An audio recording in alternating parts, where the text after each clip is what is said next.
picture, if you don't remember or seen yet, it has a tracking device that we put on before we release Noah.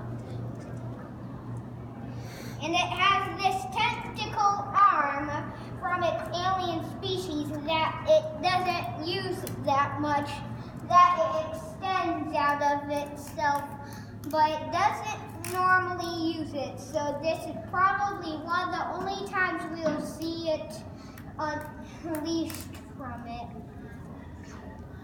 3 interesting facts of the animal is 1, it's a mother, 2, it likes to collect shiny objects, and 3,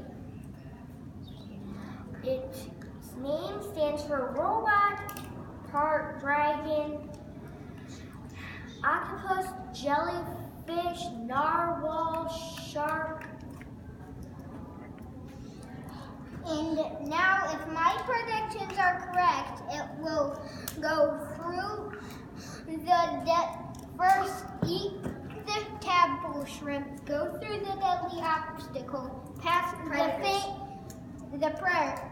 predators, and go by the famous sunken ship, pass and not hit these cold waves, underwater waves, and get the egg and bring it back safely to the nest.